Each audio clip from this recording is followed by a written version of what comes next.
Good afternoon and welcome to our live webcast and panel discussion about multicultural leadership.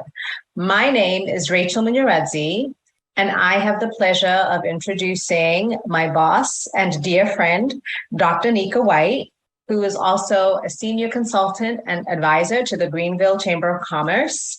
Dr. White, I'm going to turn it over to you.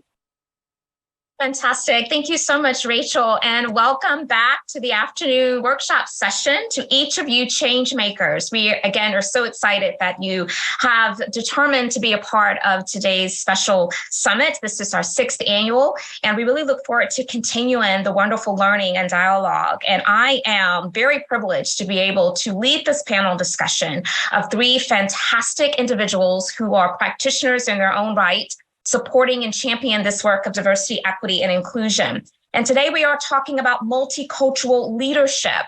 I think that's critically important as I think back over the day and some of the themes and topics that have been addressed, including Dr. Pollard's avoiding performative actions, right? As we're talking about allyship, the mental health check that we were able to get from Sia Justice, which was wonderful. Kay Fabella talked a lot about this distributed workforce. We also heard from Jared Carroll, who addressed being a change maker for racial justice. And then, of course, we were led in and set the tone for today by Ken Boyer, who talked about the power of belonging. So as I think about all of those topics, they have direct relevance to multicultural leadership, because it's all about how are we being intentional to ensure those who are part of underrepresented, or I like to say underestimated populations, are able to grow and thrive and bring their best selves to the environment, and the value of that to the organizations as well. So a little bit about how this panel discussion is going to flow. We're going to allow each one of our panelists to open up by introducing themselves. They will provide a little bit about their maybe intersectional identities, the lens in which they show up to this work, just to help us to connect with how in which we can anticipate their perspective to be brought to today's conversation. And then we're going to have a very specific question that we pre-assigned to each one of our panelists, and they're going to take maybe 8 to 10 minutes to address that question. We then will open it up for discussion and any additional comments from the other panelists. And then at the end, we certainly will allow time for your questions. And so I want to first begin with introductions of our panelists. And as I'm going to call all of their names, and then they are going to go in that order with introducing themselves. First, we have Kathleen Pye. She's EVP and Chief People Officer of Enable. And then next we have Jermaine Oldham. He is the head of technology at Outdoor Cap. And then finally, but certainly last and not least, we have Diya Khanna, and she is a DEI strategist and founder of Global IDA LLC. And so we're going to start with you, Kathleen. Welcome. Thanks for being here, and share just a little bit about yourself. We know that our attendees can certainly read all of your bios, all of your accolades and your credentials, but we just want to hear a little bit from each of you as to the lens in which you're showing up to today's panel conversation. Thank you so much, Dr. White. It is such an honor to be here today. This is a topic that I am extremely passionate about, and also something that I am continuously learning about. And so just having the opportunity to be amongst this group of people is just such a privilege. So thank you. So I'm Kathleen Pye. As you mentioned, I'm Chief People Officer of a software company called Enable. I'm also a mom. I'm also a wife. I'm a sister. I'm a daughter. My family is Chinese American. And so I have a lot of different perspectives that I bring to the table in terms of my own passions, struggles that I went through, or challenges, I guess I should say, growing up, being somebody different, so to speak, who always was seeking belonging. And I found that at times that I didn't feel different, I always thrived. And at the points that I felt different and knew that I was different, I actually saw those as opportunities to engage with others and bring people along on a journey of awareness and education. So it's something that I have brought to Enable. And right now we are on a journey of discovery, awareness, and education. When I think about this space and this topic, so frequently we feel the pressure to be to know all the answers. And we at Enable really took a step back and said, you know what, we're a global company. We're all at different phases of our journeys. We have a lot to learn, and diversity and belonging means something different in all of the different regions in which we operate. And so let's start from the beginning and not be shy about that. Let's just talk. Let's educate each other. Let's challenge each other. Let's create a safe space. So I'm excited to bring that to this panel today and to learn from each of the other panelists, including you, Dr. White, and also get to share my perspectives. Fantastic. Thank you so much, Kathleen. And we look forward to getting even more perspective, especially as it relates to the global nature of multicultural leadership and how this needs to certainly be top of mind for us all. So Jermaine, you're up next. Welcome. Yes, absolutely. I'm very happy to be here on this great, fantastic panel today with all of these great experts. And I am, as Dr. White announced and kind of introduced myself, I am the CIO and head of technology here at Outdoor Cap Company. We are the headwear experts, and I just recently changed jobs about 3 months ago. Prior to coming to Outdoor Cap, I led for a short stint, about a year, diversity, equity, and inclusion for JB Hunt, but I've spent the entirety of my career leading technology teams. And the way I'm going to show up today is being a technologist and having to switch in my career and lead DEI for a Fortune 500 company, now back in technology. There's intersectionality between tech and diversity, equity, inclusion in terms of recruiting candidates, in terms of retention. And one of the things that I'm very proud to say is that all the great work as a practitioner I was doing at JB Hunt, I haven't lost that. And I'm really excited about that. Today at Outdoor Cap, I show up as one of our executives, leading tech, but I'm also the executive sponsor for our DEI committee. So that has followed me, and I'm really happy to be here. The other lens that I'll tell you that I'll show up as I'm a proud disabled veteran. And I think there's a negative connotation sometimes saying you're disabled, but I'm proud to be a disabled veteran. I served my country. I was in the Air Force for 8 years, and I'm just happy to be here today. Thanks. That is awesome, Jermaine. Thank you so much for your service. And thanks for also bringing to the conversation the importance of, even once maybe our title could change to something different, making sure we're maintaining the importance of the work, no matter our role or our title. So I so appreciate you bringing that to the conversation. Diya, it's your turn. Welcome. Wow, I'm really humbled to be in everybody's presence. Kathleen, Jermaine, Dr. White, thank you so much for the invitation. My name is Diya. I go by she, her pronouns. And to tell you a little bit about myself, as Dr. White said, I am the founder of a DEI consulting practice called Global Idea. And I have worked at Amazon on the central DEI team, advising leadership, and created a conference called Core Plus. It stands for Conversations on Race and Ethnicity, but the global one, so reaching about 1.3 million employees. But my real lens that I bring is I'm a mother, I'm a Masi, which means an aunt, to 2 little boys. And I say that because my definition of family goes beyond nuclear. I'm also a daughter and a wife. And I'm an Indo-Canadian. So very often when I was asked to check that box, although I am from the continent of Asia, I've never lived in India, where my family is from. So I struggle with that. I call myself Indo for Indian and Canadian because that's where I was raised. I was born in Singapore. And finally, I bring a lens of having lived in different places. I've lived in Japan and in Germany, back in Singapore, in Canada, and now in the US. So really excited for this topic and to learn from you all, and also to lead from a place of humility. So excited to get started.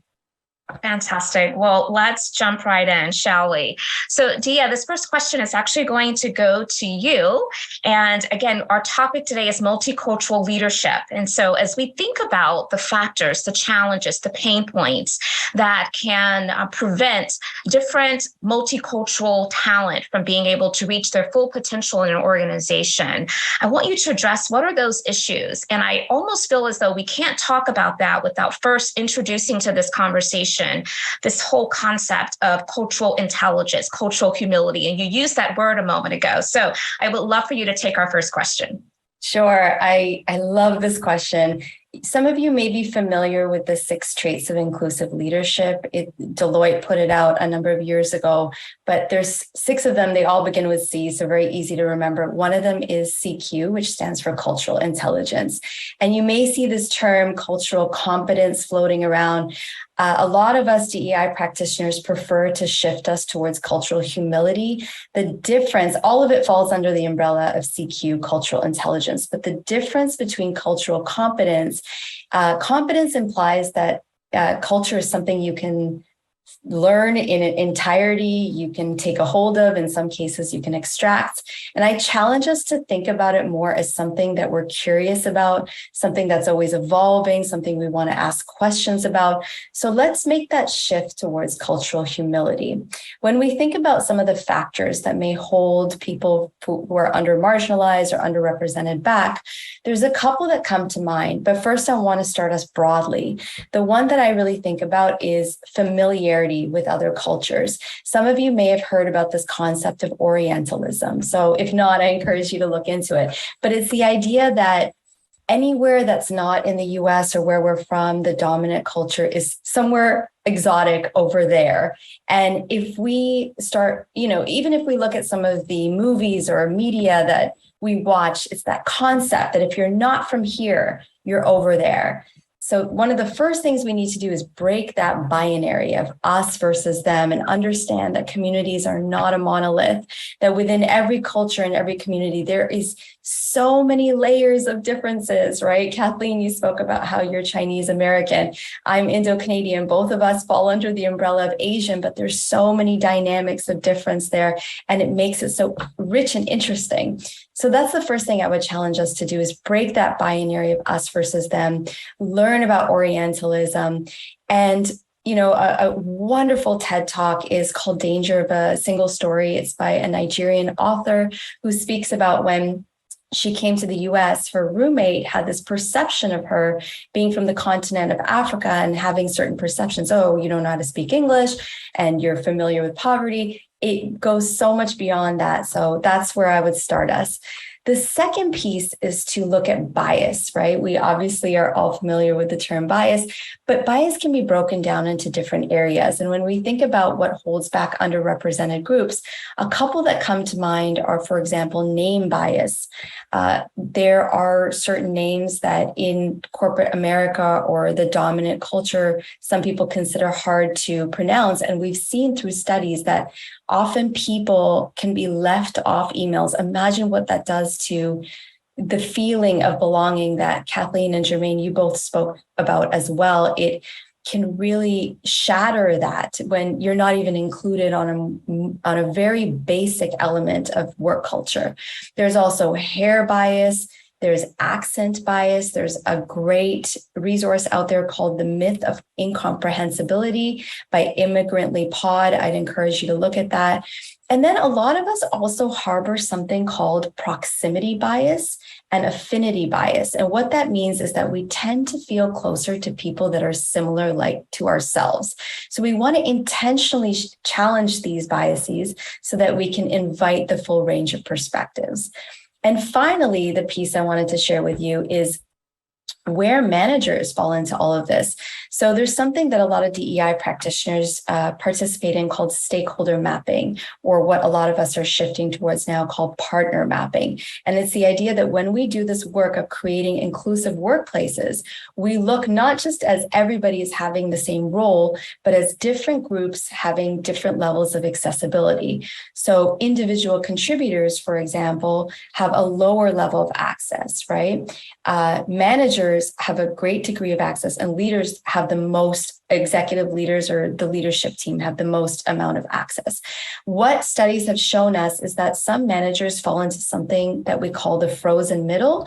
And it's the concept that leaders want change and individual contributors want change, but the group in the middle faces a lot of pressure from above and below, and they can sometimes contribute to less inclusive workplaces. So what we want to do is we want to work with managers and enable these policies and practices so that we can ensure that everybody from different cultures has a fair chance at success. That is so rich, Diya. Thank you so much for sharing. Just a couple thoughts that are coming up for me as we prepare the remaining panelists to give some additional commentary to what you've shared.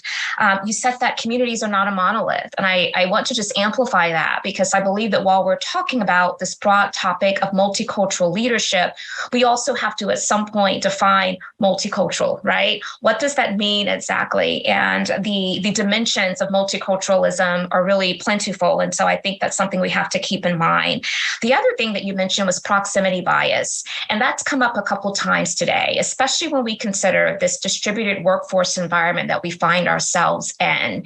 And what I'm reading and seeing is that a lot of people that are part of those underrepresented, underestimated populations are the ones who, when they find themselves working remotely, often excluded, right? Often there's biases that can show forth in that remote work or hybrid environment.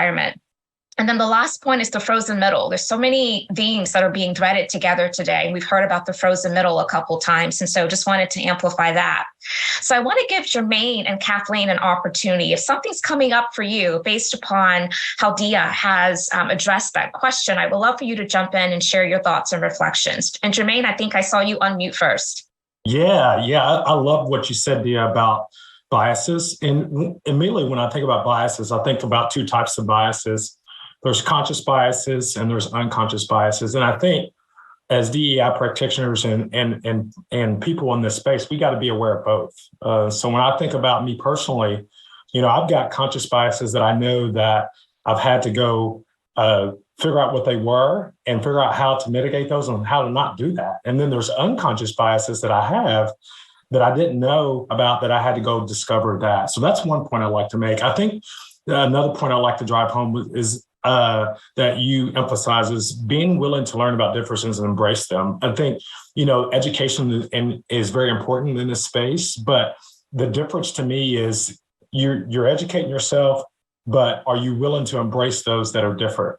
Are you willing to really put it into practice and remove those unconscious and conscious biases and really put it into practice to embrace people as if they were like you?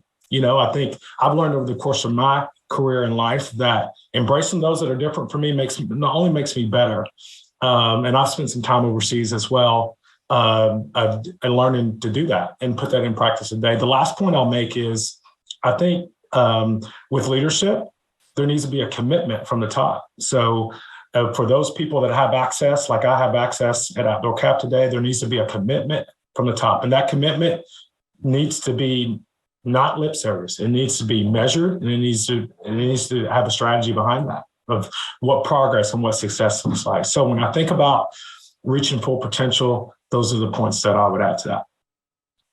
And thank you, Jermaine. Kathleen, anything coming up for you? Yeah, I think what's still resonating with me is this whole topic of unconscious bias. It's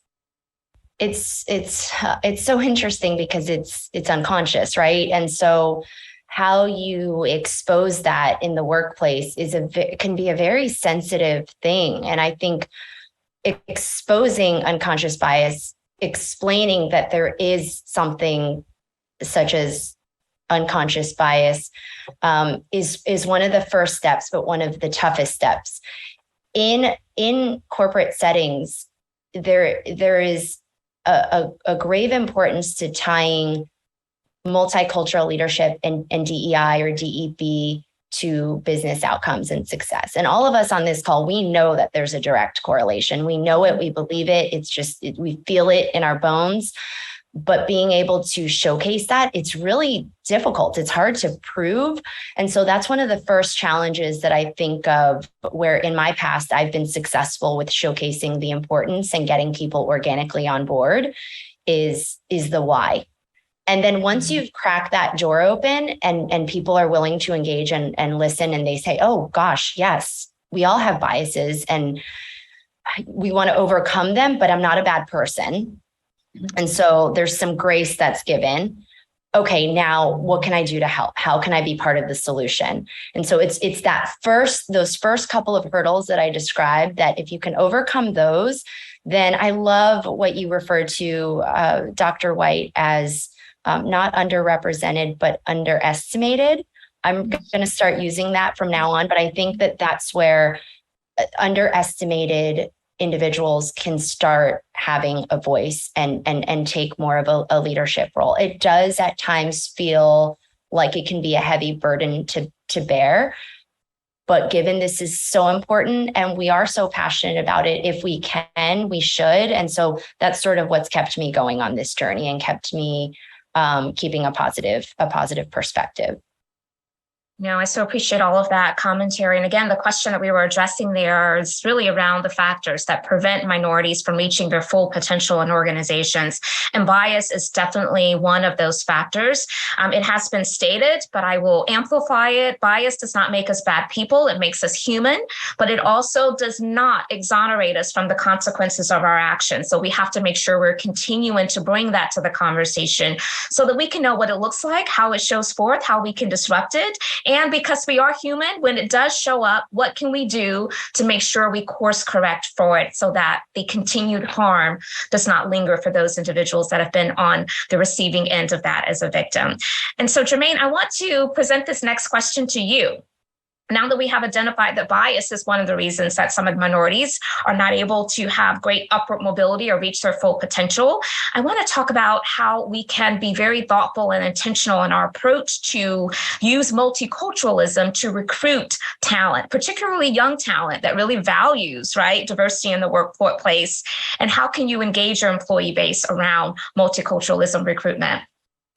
Yeah, it's a great question. Love that I've had the opportunity to answer this. So for me, it's important to consider your entire employee life cycle when considering how multiculturalism impacts it. And an employee life cycle to me means a couple different things. It means attraction, which is employer brand. It means recruitment, which is a candidate experience. It includes onboarding, which is the warm welcome. It includes retention, which is employee value proposition. I'll dive a little bit deeper into that a little bit later as I'm speaking. It's development, it's learning and development, and it's separation that to me is effective onboarding. So in reference to multiculturalism and employee life cycle, let me walk you through why it's important in all phases. So for attraction, people want to see representation. People want to see themselves there. And that others will accept them. Demonstrating an inclusive culture for all will attract all people, not just a certain type of people, but all people. From a recruitment perspective, employers must implement a diversity recruiting program. Diversity, to me, is not about hiring diversity. It's about expanding the candidate pool to hire the best candidate. And I don't know how many times I've seen leaders try to go hire diversity and that not work out. But it's about expanding that pool to hire the best candidate. And if you expand that pool, that allows for more diversity to be part of that candidate pool. Onboarding. Best practices for a successful onboarding experience include making onboarding part of the recruitment process, linking design to culture, designing a process, not an event. When I was onboarded here at Outdoor Cap, it was a process. It wasn't just an event, it was an entire process. Make it fresh and timely. Design something that's memorable. Create a good first impression. First impressions are everlasting. Get executives, HR, and hiring managers involved. Design to be inclusive and use a blended learning approach. So from a retention perspective, employee retention refers to the ability of an organization to retain its employees. So when I think about employee retention, my mind goes to a company's employee value proposition. And the EVP, employee value proposition, considers the following. It considers benefits. So I'm thinking healthcare, retirement, PTO. It considers compensation, base pay, short-term and long-term incentives, premium pay. It also considers a work environment. So what are your performance standards? What are the working arrangements? And as we all know and have lived through the pandemic, not everyone's going to be in the office. Not everyone's going to be face-to-face. So how does that remote work fit in and how do you make them feel more included? It's about culture. Organizational values, beliefs, org reputation, quality of people that you hire, that you continue to pour into, communication and recognition. It's about career pathing, career paths for the individual, career paths for the company, opportunities, career development, training, and performance management. It's about development. So do you have a culture where learning is embedded in the employee experience? Is it okay for people to set aside time per week to learn? It's about personalized learning and development programs and offering a learning experience where people could take it on the go and they can learn kind of wherever they're at, whether it's remote, whether they're in an airport, whether they're in the office. And then finally, what I mentioned around employee value proposition around separation. Do you have a standardized plan? Do you perform extra interviews? And what do you do with that feedback that you're getting from those employees that have decided to step away or go a different direction? So in essence, if you take this multicultural approach I just described in all facets of the employee life cycle, you'll not only be able to recruit young talent and engage your employees, but you'll be able to build a culture of inclusiveness where everyone feels welcome, regardless of age, race, ethnicity, gender. And that's what you want. You want people to want to come work for you. You want people to feel welcome, and you want people to stay. Yeah, a place and space where everyone feels welcome. And that's such a personal thing, right? Only that individual can really determine whether or not they feel welcomed. And I think part of the challenge right now is that too many people will base decision-making about a culture around their lived experience, right? But not everyone's experience is going to necessarily meet the mark. And so I love that. A couple things you said that I want to open it up for Kathleen and Diya to share any comments on this particular question that was presented to you, Jermaine. But you said you gave great examples, but one of them was that we need a good onboarding process, not an event.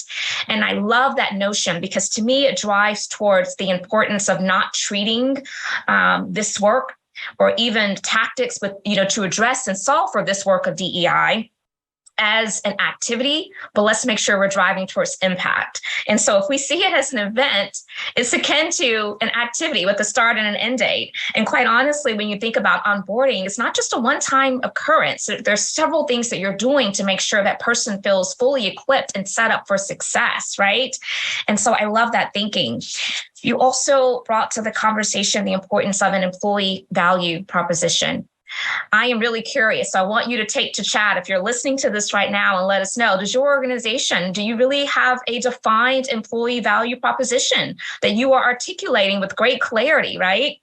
And then the last point that I'll amplify, which I think is really critical as well, Jermaine, is you talked about how are we having conversations where we're getting the data to understand people's experience and then using that to try to ensure we can improve upon that experience. We are so accustomed to exit interviews and they have great value, right? It helps us to know what to do differently for maybe newcomers. But what about stay interviews, especially as we think about underserved, underrepresented, underestimated talent, where we know often they're a part of environments where they have a revolving door. They're coming in and going back out because they don't feel that sense of acceptance and belonging or full opportunity for success. So how can we make sure that along the way, we're building in those touch points to say, how are you doing? How is your experience? What does support look like for you in this moment, right? So I just wanted to bring that to the conversation. Diya, would love to get your thoughts on anything in addition that's coming up for you on this question that Jermaine shared with us. Jermaine, what you said is so important because when we talk about inclusion, it's the policies and practices that really make a difference. And inclusion across the talent life cycle is critical to that.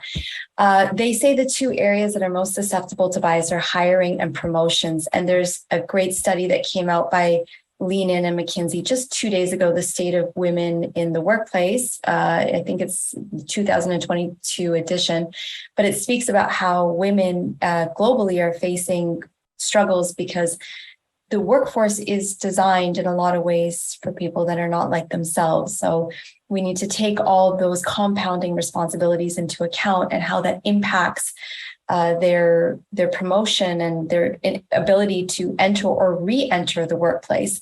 But specifically, I wanted to speak about two areas. I would love to see us challenge the idea of referrals. If an organization is predominantly white, cisgendered men, and we are giving people bonuses for referrals, that is leading us to further dip into our networks that can cause more homogeneity. And I would like us to see how we can go to communities on the ground, whether it's universities, colleges, communities, putting job postings in there to recruit individuals or youth that we may not have thought about reaching out to earlier. And then the other piece is how we can honor lived experiences. So in our hiring, how do we look at not just hiring for titles, but hiring for skills, right? Not just hiring for formal experience, but hiring for informal experience. Education is broken down into formal. So we have our, formal institutions, non-formal and informal, and collectively that makes up our entire experience. So on to you, Kathleen.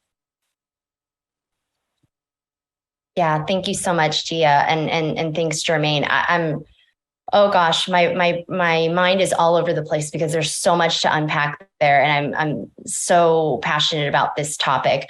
Where I think I'd like to start and dig into a little bit is in hiring.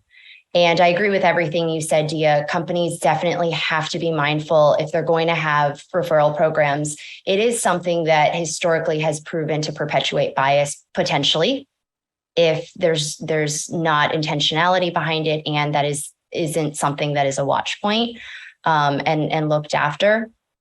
But one of the things that I think can really help foster an environment of belonging is hiring the right people. And sometimes that can be controversial because hiring the right people can make it sound like, well, who are the right people? What does that mean? Is that perpetuating further bias? And no. And so what I mean by that is really being intentional and vocal about what your company's values are. And if your company wants to foster an environment of belonging, if not being open-minded is not okay, say that. And don't hire people that are not open-minded. And there are ways to get that out of interviews. I think you touched on it a bit, Diya, but for us, we go beyond just the what you do, but it's also how you do it. And so the way we try to extract that is by asking a lot of behavioral based questions during interviews to try to understand a person's value set, to try to let them know, okay, this is who we are as Enable. This is our value set. We hope you agree. You can come from any walk of life, but if you are not open to creating this inclusive environment that we want to create, then this place may not be for you. And so I think if we establish that from the get-go and we're hiring people that are going to help perpetuate that goodness, then you're off to a great start. If you're not really hiring for that, and that's not something that's even asked in an interview, it's sort of like, okay, you've got the skills, great, come in. Oh, and by the way, I hope that you're open to this whole concept of belonging and DEI. And it's like, sort of, I don't know. We really make it our purpose. We make it our mission. It's front and center. We're not shy about it. We're okay with it. We're also okay with some people that may say, I opt out. That's okay. Then that's okay. So it starts with that. And then something else that Jermaine said that really resonated with me is this whole concept of onboarding, and a lot of companies sort of making it an event. Whereas I think companies that have gotten it right look at the entirety of the employee experience. So from even before you've stepped foot at the company, when you're a candidate, what is that experience like? Who are you talking to and what are you talking about until you get in? And your week 1, month 3, month 6, companies should never stop that journey of growth, continuous development, learning, reinforcing these values that I talked about earlier. I think that's a key way that you can turn onboarding from being just seen as a singular event to really an experience. And then lastly, what I also want to touch on is the concept of an employee value proposition.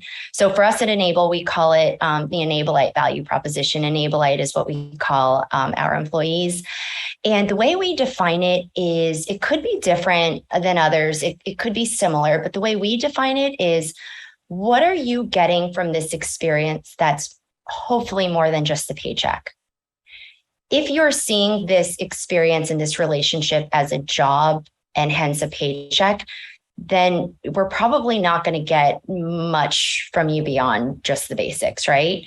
But if we are looking for loyalty and, for lack of better words in the moment, blood, sweat, and tears, then what are we as an employer giving back in return? And that's what we refer to as our Enableite value proposition. And that should come with what Jermaine mentioned in terms of benefits, perks, a phenomenal workplace environment where you feel like you belong, great leadership, the ability to voice your opinion, the ability to bring your authentic self to work. So it's got to be much more than that, a place that you can say that you can see yourself working indefinitely.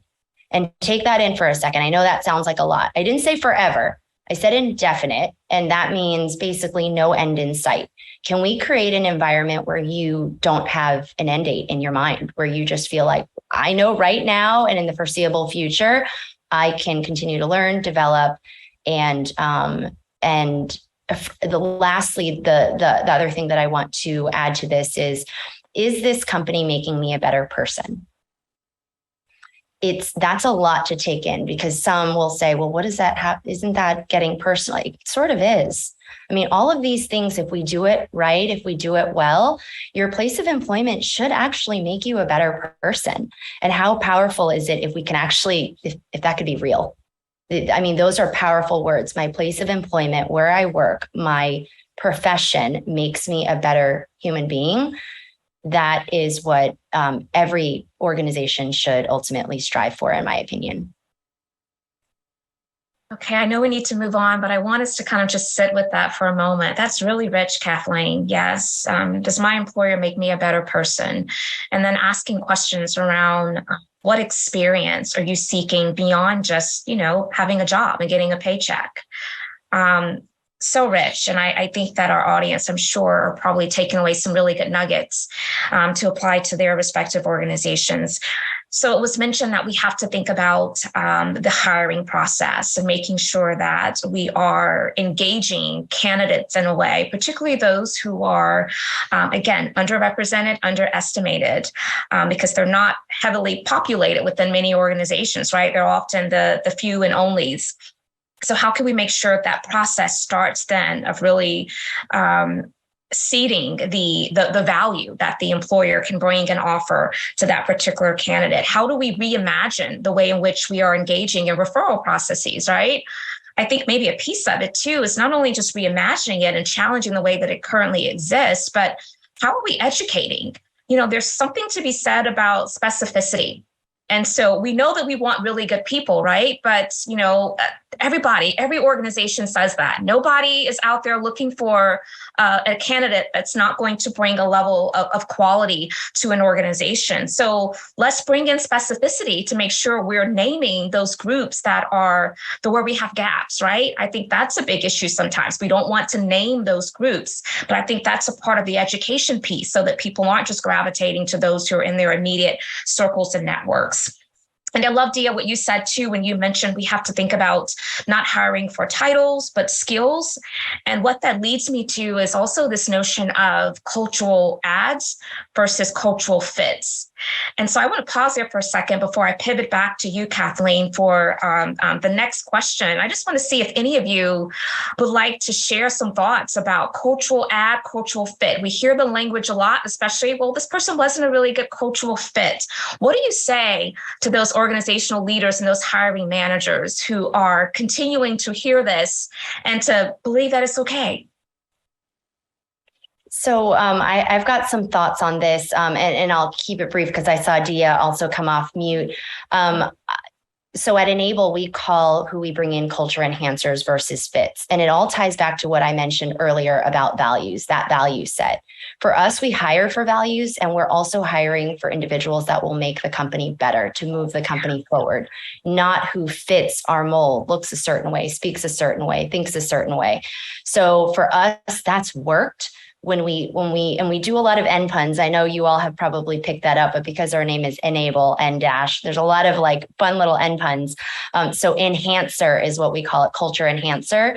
And it's always top of mind. Is this person going to make us better? Is this person going to challenge us and take us to the next level? And if the answer is yes, then for us, that's a culture enhancer. I think that's really important in thinking about how we, a lot of companies just start with, okay, how do we make diversity a priority? How do we start hiring more diverse individuals?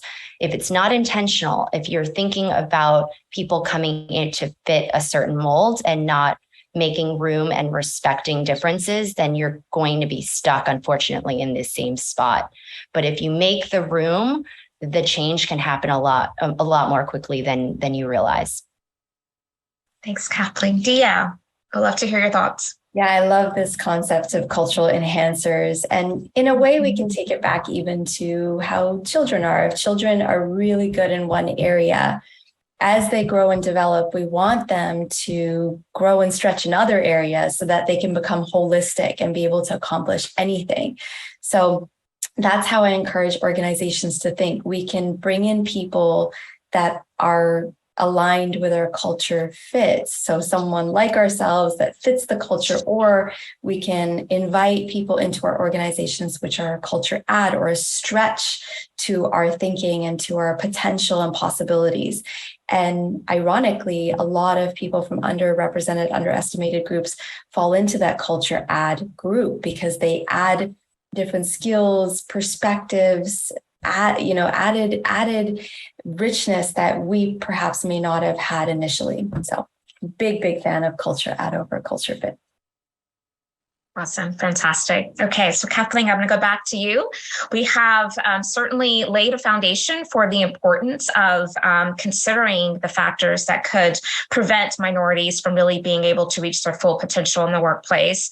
And lots of great things have been shared. And I'm sure there are many in the audience that are thinking, make this practical for me. What are some things we can do that we could begin to plan for and execute right away? So I want to bring that practicality to the conversation.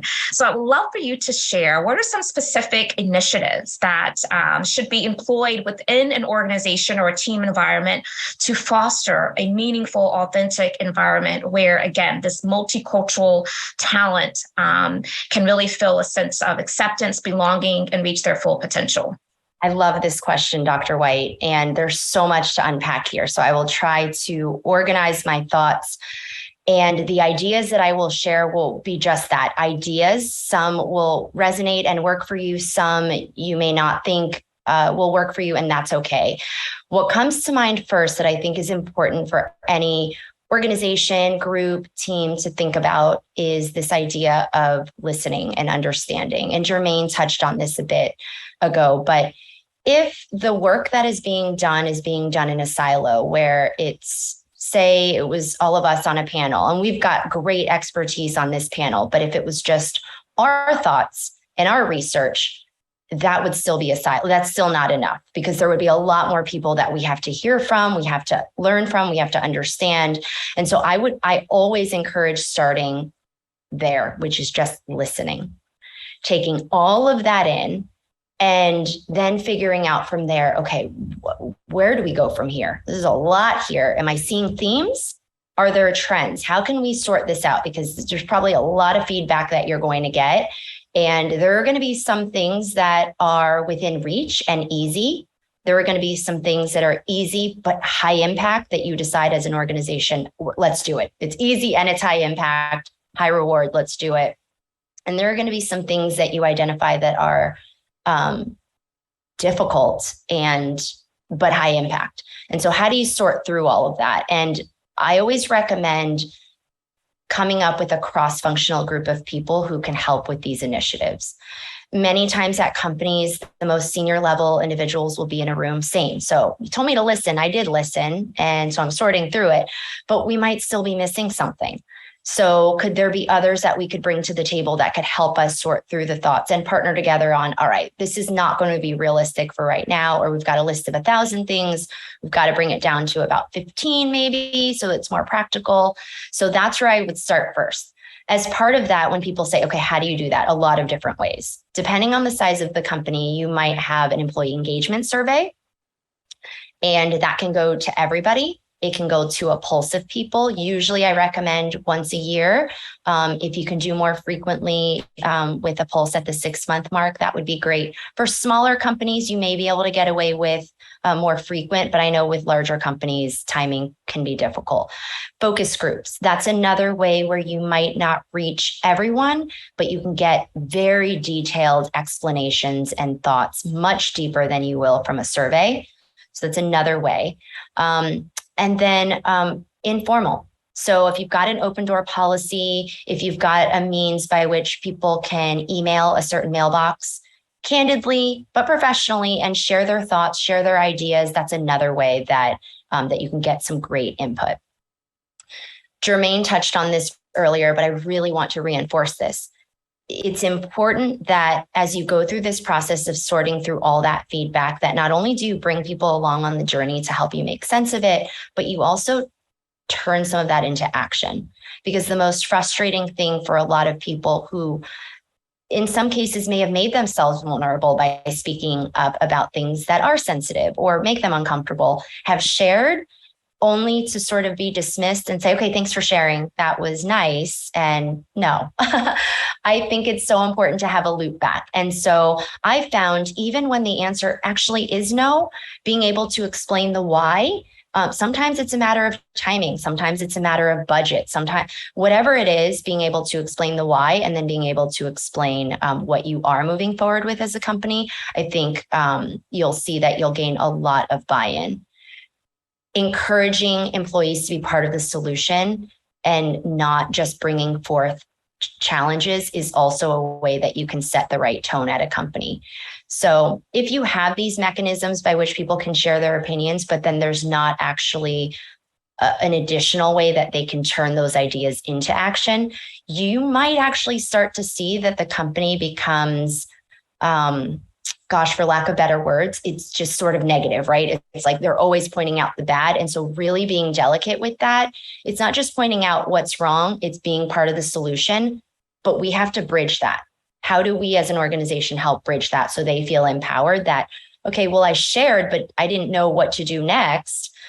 So when we feed back the information and say, okay, these are the actions that we want to take and we want you to be a part of it, this is how it's going to happen. Another area that I found companies be very successful, and the company that I work at, Enable, has also found success is through this concept of communities of interest.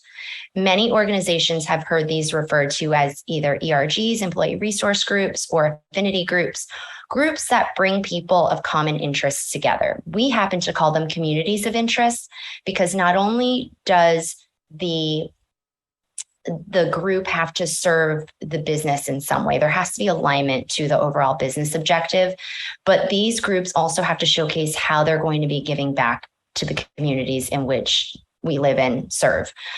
So that community relations tie-in is a differentiator, and hence why we call them communities of interest.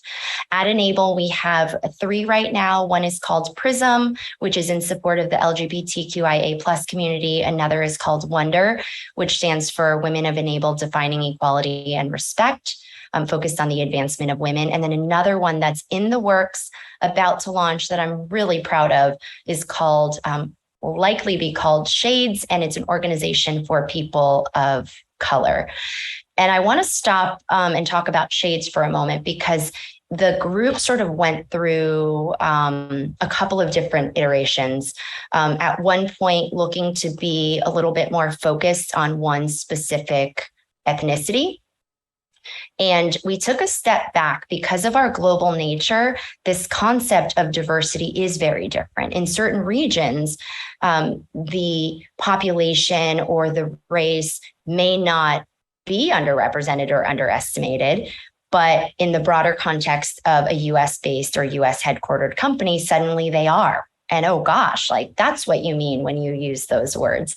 And so we really wanted to think more broadly about how we could bring more people together and create more inclusion, break down walls versus put up walls. So several people came together and thought, let's start this way. And if we are broader and then at some point organically have subgroups where we focus on the Black community or the Latino community or the Asian community, that might be okay organically as it happens. But for now, we wanted to come together in this way. So super, super proud of that. These groups are grassroots groups. So that means they have to come together. This is not me as the chief people officer of Enable saying, it would be really cool if we had XYZ group.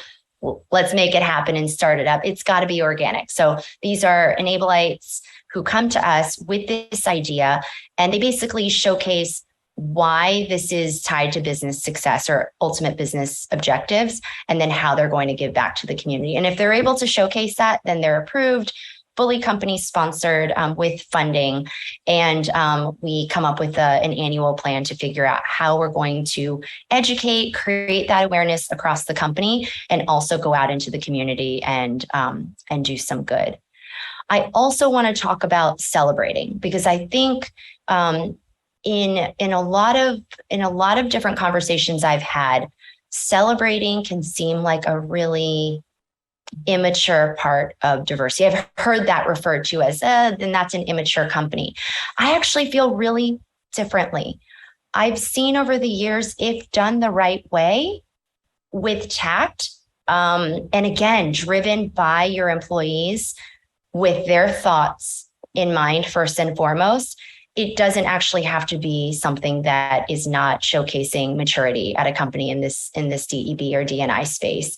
It actually can showcase that we're all at different levels of our maturity, and we can take a second to celebrate a win and be happy and have fun with this and educate and learn and have that safe space. So that is something that we do a lot at Enable, is we celebrate differences, we celebrate commonalities as a way to bring people together. As I wrap on this, I really want to emphasize this whole notion of listening, because I can't tell you enough how, in my example earlier, a lot of executives at other companies, I'm seeing some of the notes in the chat, come together as an executive team and say, I read this Harvard Business Review article and, companies are doing this, let's just roll it out. And so they actually will make the investment, roll it out. And it either fell short or we were missing a component. And so really getting that stakeholder feedback, asking the questions, asking for the help, asking employees to be part of the solution. It feels, somehow it doesn't feel right, but it is right. So if you're ever in that position, challenge yourselves to just take that step back and say, you know what, I did read this, and it's great to benchmark and study up on what trends are and what other companies are doing. But it's also worthwhile to look within and ask the questions and get the feedback and just pulse check. So with that, I'll pause. I'd love to hear from Jermaine and Diya on this as well. Thank you so much, Kathleen. And we will get Jermaine and Diya in to share their reactions to what you shared. I just want to bring a couple things to the forefront.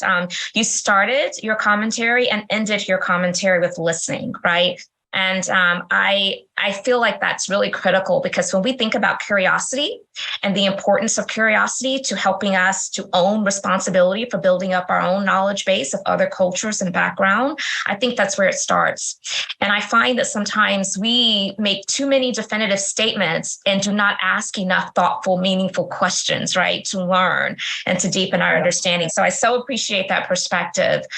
I'm really intrigued by communities of interest. It is certainly something that I think the majority of us are accustomed to being referred to as affinity groups, business resource groups, employee resource groups, as you mentioned. But I think what you illuminated for us is that one of the primary purposes of your communities of interest is because you want there to be a keen focus of giving back to the communities in which the organization serves. And I think that is great. And I just wanted to bring that to the conversation, because I feel like it's a really important additional aspect that really can help create community within the group, right? That are aligned around certain, common backgrounds and experiences.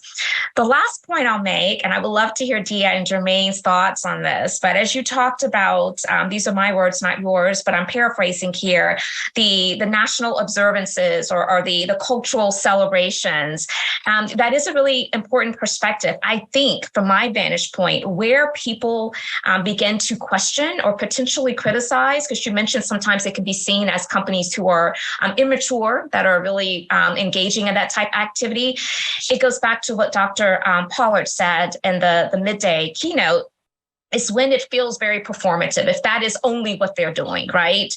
But what I love about what you've brought to the conversation and using your organization, Enable, as an example, is it's not just about taking the opportunity to maybe lean into some of those national observances and those cultural celebrations, but equally important, you've also delivered a litany of things that the company is doing to help advance opportunity of full success for those populations. And I think that's what's important. It has to be a both and. Jermaine and Diya, would love to get your thoughts. Go ahead, Diya. I'll go after you. Kathleen, thank you. I was actually jotting down a lot of the suggestions you were making. This is why I love these panels, because we just ping pong these ideas off of each other. And I was thinking with 2 points. One of them is this concept of how do we invite people's perspectives in a safe way. Very often, when we come home, a lot of us are code switching at work. We have to feel like sometimes we have to adhere to the dominant culture. So how can we, and it'll never be perfect, right? 100%, but how do we create an environment where when people do share their thoughts and opinions, they're not punished for it? And right now we see a lot of anonymous surveys gathering that feedback, but I'd love to find a way to have leaders exemplify that vulnerability so that when people do share feedback, we're not stuck in the cycle of them feeling as if they're going to be retaliated against.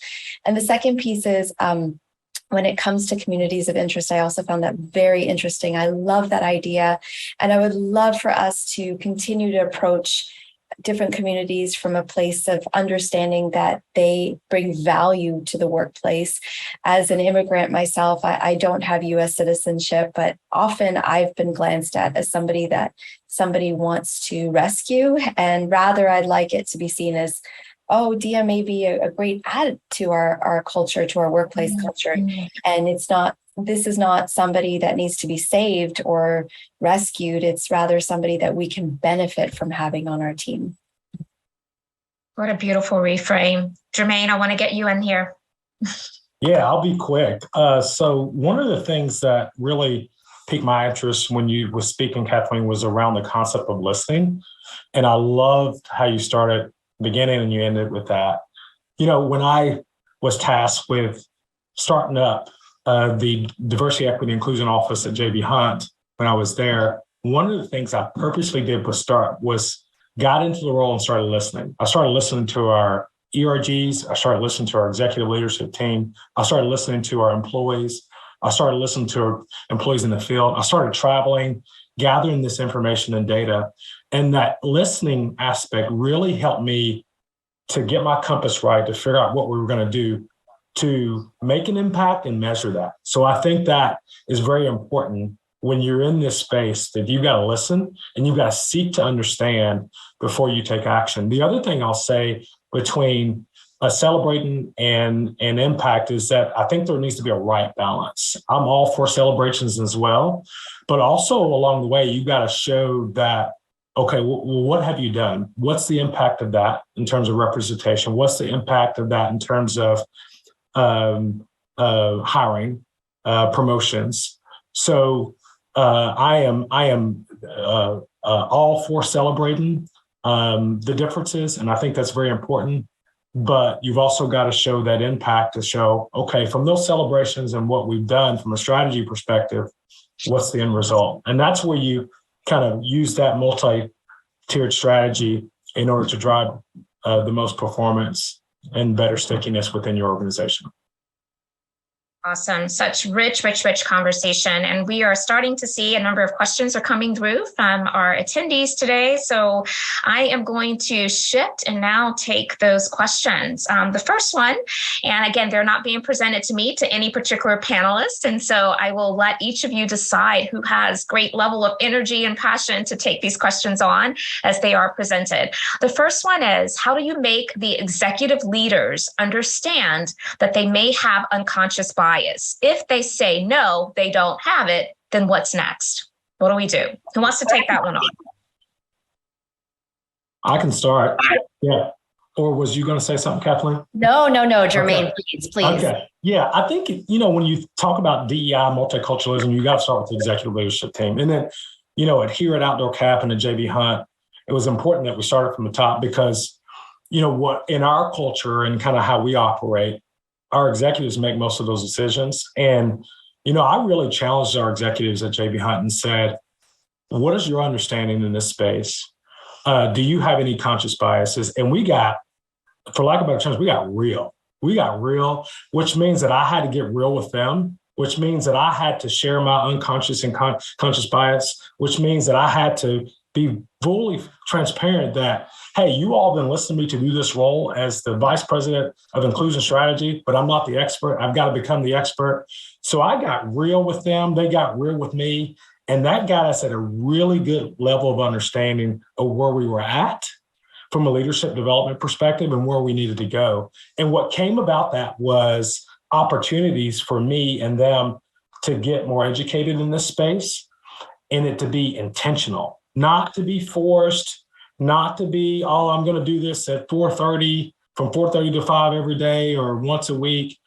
We got very intentional. And once we started getting very intentional and it became part of our business conversation, not on the side, it became part of our business conversation, we started to see our executives really embrace and challenge each other.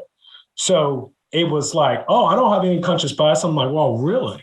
So let's talk about that. Oh, really? Let's talk about that. And we got really comfortable challenging each other. And what we started to see is people started to open up and started to be real and started to lead with humility and understanding from a great position. Courageous, intentional conversations, definitely. Kathleen, I want to get you in here. Yeah, I think what Jermaine said is totally spot on. And I'll just reinforce the making yourself vulnerable. If it's going to be you that's going to take this on, make yourself vulnerable. If it were me in my role, whether as chief people officer or not, if the person says, no, they don't have unconscious bias, I would hope I would be prepared. Assuming I am prepared, I would push back and say, we all have unconscious bias, pulling myself into it. Because we all do. There is nobody that is without unconscious bias. Now, that doesn't mean, as we said earlier in our conversation, that you're a bad person. It's how are you going to prevent or what are you going to do with any potential bias that there may be? How do you start eliminating those biases? And if you're working towards that, then that's okay. But there's not a person on this earth that doesn't have a bias. We all do. So I think what Jermaine said is spot on, challenging it, but beyond challenging it is the fact that, Jermaine, you made yourself vulnerable and you said, okay, but I have bias too. And let me tell you about them. I'm not proud of it, but like, I'll talk about mine. I think opens the door for people to say, oh, because someone that would have that initial reaction of, I don't have a bias, is someone who doesn't understand what that fully means to have unconscious bias. And also what I just said earlier, that, that doesn't mean that they're a bad person. So pushing back, but I also appreciate and understand that you have to have the space for that. So all the stuff we talked about earlier, if you're in an environment where that is not welcomed, I could see how that would be intimidating. Hopefully you're in an environment where a pushback like that would be welcomed and a dialogue, creating awareness would be welcomed. If it is, I definitely encourage you to speak up and educate. Really good. Something that's coming up for me as I think about the responses to this question, we often talk about people bias, right? But what about process bias? I think in those situations where leaders are refusing to see that they are human and that bias is going to show up, whether they intend for it to or not, that's where we need extra layers of protection. And so for those who are really big champions and they do understand how bias can be harmful, we need those individuals challenging the status quo, asking key questions that can impact systems, policies, procedures, and let that also address the bias that can show up in a process. And so I just wanted to also bring that to the conversation. Okay, here's another question that has surfaced from our audience. Executive level positions have succession planning.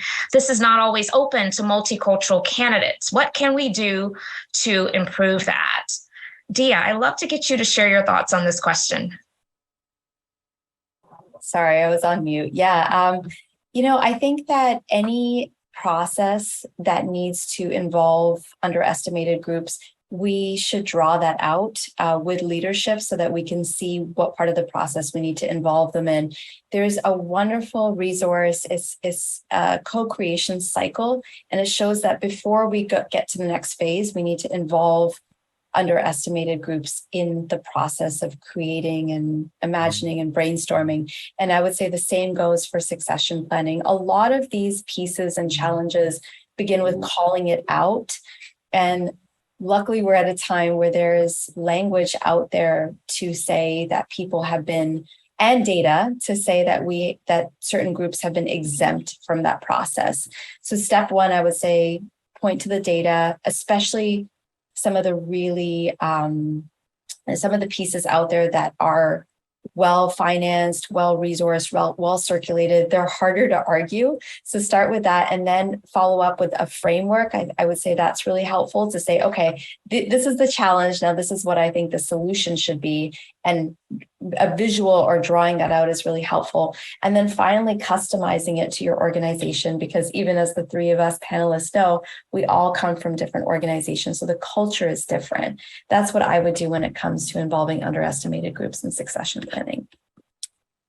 Oh, that's really good. I appreciate that. We have to make sure we're being intentional to build really strong and deep multicultural leadership pipelines, right? Because if we have that strong pipeline, which they are there, I often hear people say, well, I want to have a diverse candidate pool. I just don't know where to go to find them. You know, I think that we have to really ask ourselves, are we doing all that we can? And I bet that if we were to really reflect on that, there's probably lots of things that we'll uncover that we can put into place. And so I want to go back to you, Diya, because I believe you were the one who referenced earlier name bias. And so this is a question that has raised from our audience. What are some strategies you would suggest to mitigate name bias? Yeah, this is a topic very near and dear to my heart. My husband, who's 42, has changed his name since age 4 and has seen what that has done. It's led to an influx of opportunities. He has a Muslim name and now he goes by a more dominant culture name, and he's been invited onto calls. And I've just seen this happen in my family a lot. So what I would do specifically is there's a lot of tools out there right now where you can identify what your name sounds like. I think we can start there. I use that on LinkedIn. I think it brings down the barrier of people finding an excuse to not pronounce your name properly or not invite you into conversations and opportunities because of the pronunciation of your name. All you have to do is direct them to a place where they can listen to the sound of how your name is being pronounced.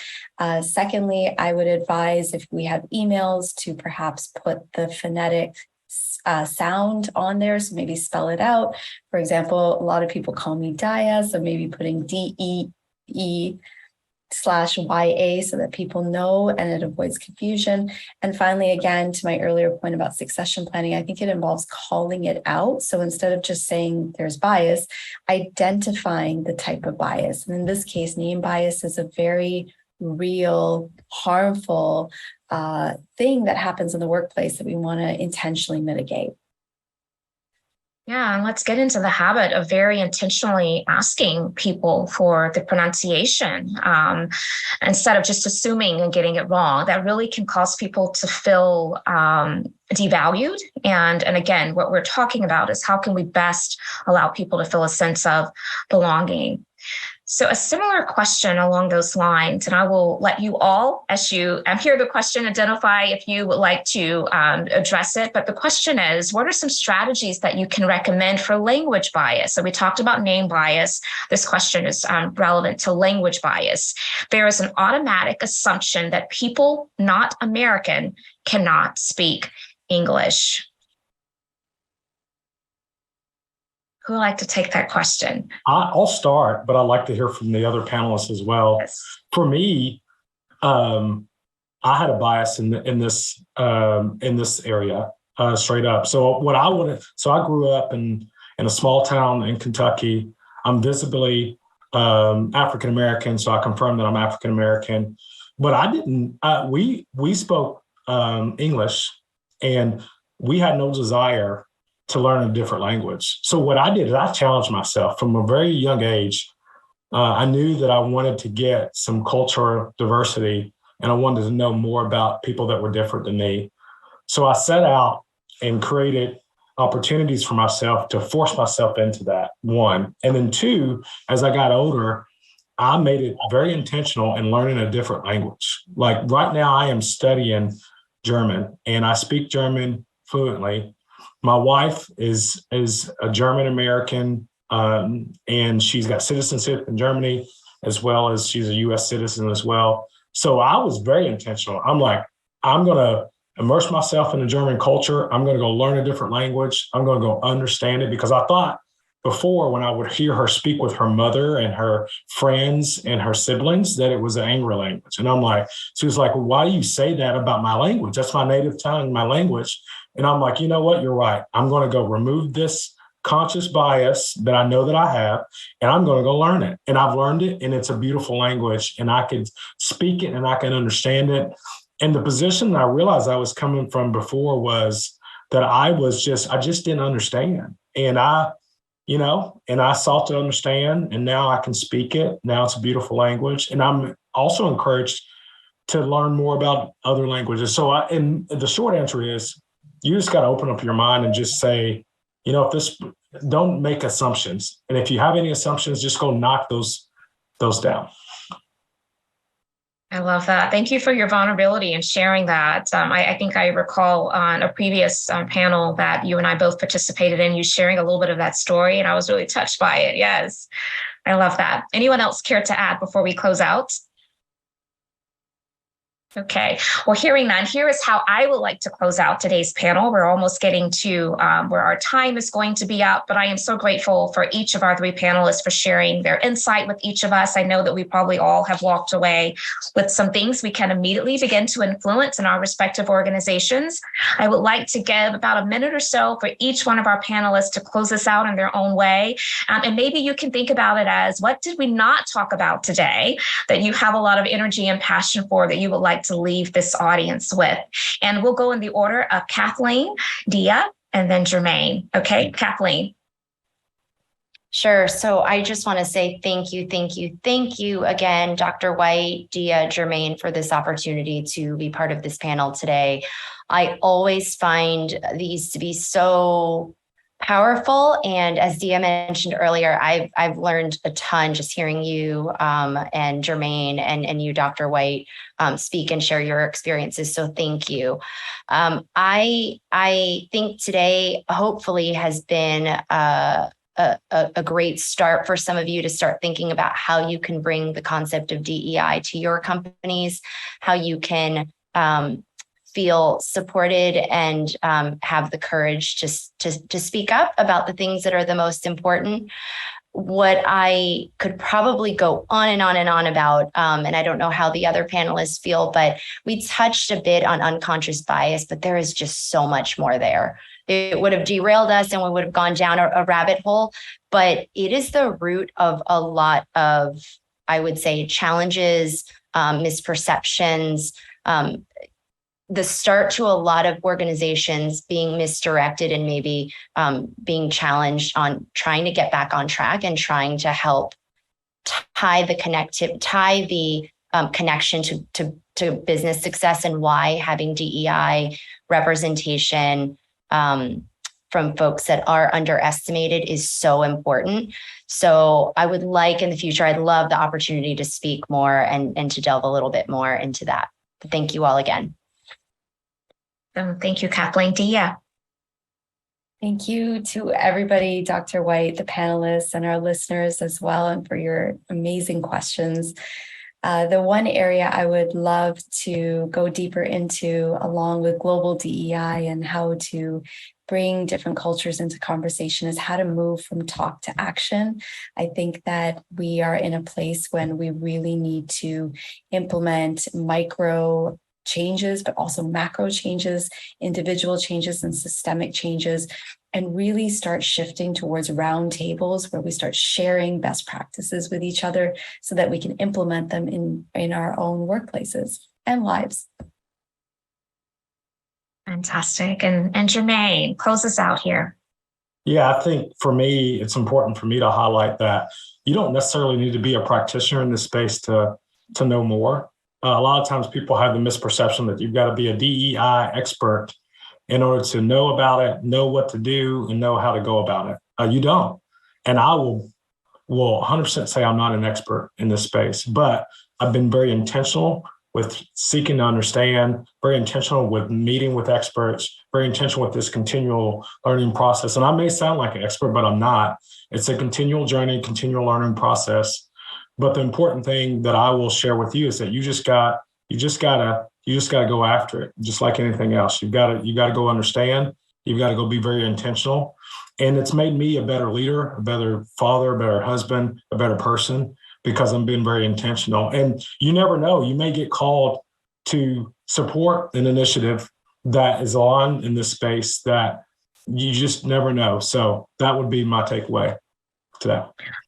Well stated. This work belongs to each of us, whether we have the title of DEI practitioner, leader, director, or not. It belongs to each of us. I love that, and what a terrific way to end. So Jermaine Oldham, Diya, Khanna, Kathleen Pai, you all have been amazing. Thank you so much for sharing your insights with each of us.